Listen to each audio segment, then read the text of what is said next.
Бир гана жападан жалгыз гана бир бронь машинабыз болгон. Ал эми бул конфликтте, болбогон конфликтте бардык жакта жакшы курал жабдыктарыбыз да жакшы болду. Андан сырткары мына президенттин тапшырмасы негизинде алынып келинген 40 бронь машина ушул жерде кече конфликтте бардык жабыркагандарды, жарадар болгондорду, жөнөкөй адамдарды ошол конфликттин ордунан алып чыгып кеткенге мүмкүнчүлүк түзүлгөнүгүнө байланыштуу көптөгөн адамдарыбыз жабыркаган жок. Силерге чоң рахмат. Бүгүнкү күндө ошол Кыргызстанда ички биримдик аябай керек болуп турат да. Мисалы биздин ошол жетекчилерди биз Кудай кошкон адам жетекчи болот. Жетекчилерди биз колдоп кубаттап, ошо биримдикке келүү учур болуп турат да. Ошо Кыргызстанды өнүктүрүү боюнча дагы Мамлекетибиз өнүктүрүү негизги багыттары бул ынтымакчылык болуш керек. Коомубуз ынтымакчылык болсо, баарыбыз бир багытта элдин, журттун, мамлекеттин келечеги үчүн, коопсуздук үчүн аракет кылсак, сөз өнүгүү болот деген ойдомун. Көп чыгып кеткен адамдардын баардыгын үйлөрүнө кайтаруу, өз убагында кайтаруу жана бүгүн кечке чейин адамдар өздөрүнүн үйлөрүндө болуп калыш керек. Андан сырткары баардык күч түзүмдөрүн жергиликтүү тынчтыкты сактоого алып баруу жана ошол жерде контролдоо. Эң негизгиси баардык күч түзүмдөрүн, чек арага жакындаган күч түзүмдөрүн өздөрүнүн частарына кайтаруу. Ушул боюнча азыр баардык күч түзүмдөрү менен чогулуш өтүп атат. Буюрса бүгүн кечке чейин баардык күч түзүмдөрү чек арадан кайтарылат. Чек арада бир гана погранслужба жана милициянын керектүү органдары калат коомдук тартип сактоо үчүн. ошол эми Тажикстан буга чейинки переговорлордо айткан сөздөрүндө турган эмес да. Кече дагы ушул переговор болгондон кийин дагы каттуулап башташкан. Бүгүнкү переговордун жыйынтыгында ошол нерселер аткарат деп. Эми ойлоймун, себеби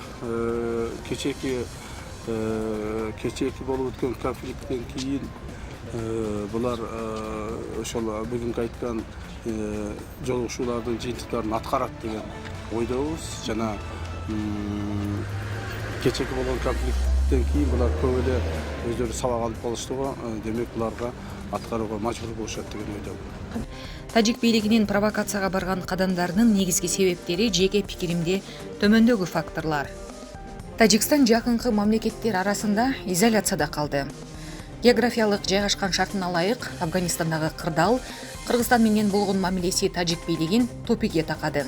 Кымбатчылык, айыл чарба продукциясынын экспортунун кан буугандай токтошу элдин кыжырын кайнатып жатат. Бүгүнкү күндө Тажикстанда 1 литр бензин 70-75 сом, ал эми аймактарында 80 сомго чейин чыкты.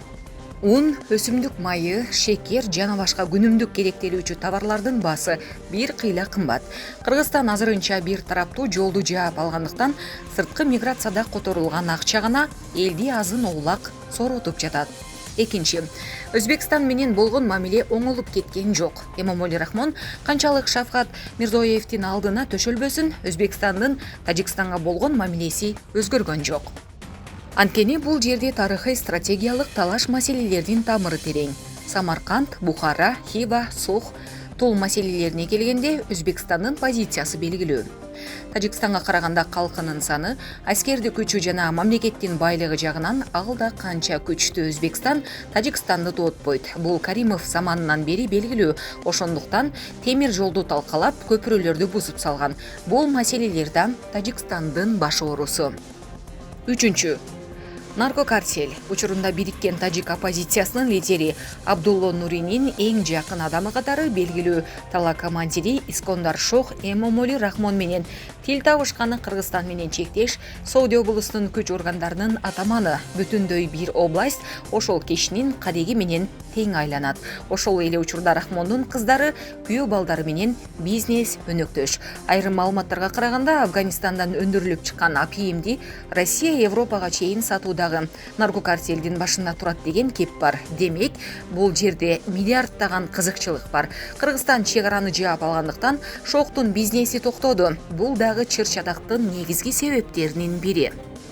Төртүнчү, бийлик трансформациясы. Мурдагы посебеттик өлкөлөрдө дээрлик бийлик алмашты. Ислам Каримов, Сапар Муратниязов Тавиат мыйзамы менен бийлигин бошотсо, мындан 2 жыл мурунку казак президенти Нурсултан Назарбаевдин күтүүсүз бийликтен кетип, ордун Токаевка бошотуп бериши Эмомали Рахмонго катуу сокку урду.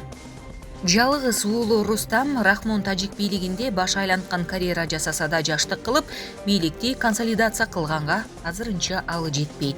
Мына ошондуктан Рахмон уулун стратегиялык өнөктөш мамлекет башчыларына тартынбай эле тааныштырып чыкты. Путин, Токаев, Мирзоев менен ымала түздүргөнгө болгон аракети канчалык ишке ашат, аны айтуу азырынча эрте.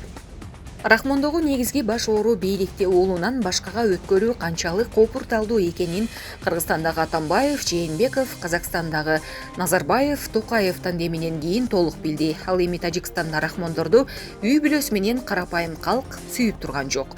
Бүтүндөй бир мамлекеттин байлыгы жалгыз үй бүлөгө иштеп жатканын көрүп жатышат. Ага кошулташыл Афганистандагы талиптер ички диний кырдаал жарылганы араң турат. Мына ушундай шартта карапайым калкты алаксытуу, үчүнчү өлкөдөн жардам сурап, алардын колу менен Кыргызстанга провокация жасоо тажик бийлигинин терең ойлонулган кадамы. Бул мисалдарды биз туура талдоо менен жыйынтык чыгарышыбыз керек жана азыркы кырдаалда бир муштумга түйүлүү максатка ылайык. Төлөгөн Сулайманов, журналист. Мен атым Айкут Конушбаев, Чек ара коомдук бирикмесинин өкүлү болом. Мен карталар менен иштейм да. Көпчүлүк журналисттер мына сиздердин коллегалар дагы бар ошол жерде. Картаны билбей туруп эле жаза беришет. Эч кандай бир кабар жок. Баткенди бир карап көргөн эмес. Кайсы жакта төрөлүп, кайсы жакта өскөнүн билбейбиз го, бирок картаны карабастан, изилдебестен жаза берет. Сомоньон деген айылды жазып коет. Тажикстан ошентип жазган болсо, булар дагы алып туруп копи-паст кылып эле жаза берет да. Бул уятта, шерменде да. Журналист катары, адис катары бир ошол районду, бир районду ошо Баткен районун эле изилдеп койгулачы, Кыргызстан географиясын окубай эле койгула. Ошо бир районду изилдеп койгула, айылдын аттарын билип алгулачы, кыргызча айылдын аттарын билип алгула. Бүт тажиктин аталыштарын коюп кетет дагы, кыргызча аталыштар жок бир дагы. Кирсең эле Тажикстандын бир жеринде бир нерсе болуп аткандай да. Анан бүт согуштун баары Кыргызстандын жеринде болот. Эч качан кыргыздар Тажикстандын жерине барып алып ок аткан эмес. Ушул күнгө чейин. Орусча да айтып кетейин вот. События вчера происшедшие, это не первый, не последний. Журналистам я бы хотел сказать, вот, воспользовавшись ситуацией, изучите хотя бы вот карту местности Баткенской области, изучите название на официальном кыргызском языке. Не надо печатать, копипастить с таджикстанских источников села с таджикскими именами. Зачем это? Это ваш профессионализм, это ваш уровень. Я знаю журналистов Клопа и Кактус Медиа, например, как самых профессионалов, да? Самых лучших из лучших. Но на деле выясняется то, что они публикуют просто копипаст, перепечатками занимаются. И перепечатками, которые вот, носят вот такой негативный характер, обвинительный именно наши силовые структуры. Но изучая на протяжении нескольких лет данную проблему, я могу сказать, никогда кыргызские силовые структуры первыми не нападали, не открывали огонь. Информационную войну мы проигрываем всегда вот так, потому что таджикские СМИ заранее готовятся, заранее планируют, и когда они начинают стрельбу, спускают курок, тогда их СМИ тоже сразу спускают курки и обвиняют все разом кыргызскую сторону. Говорят, что якобы кыргызы начали войну. Все, вот. Хочу, чтобы вы развивали. Ой, молодец, спасибо.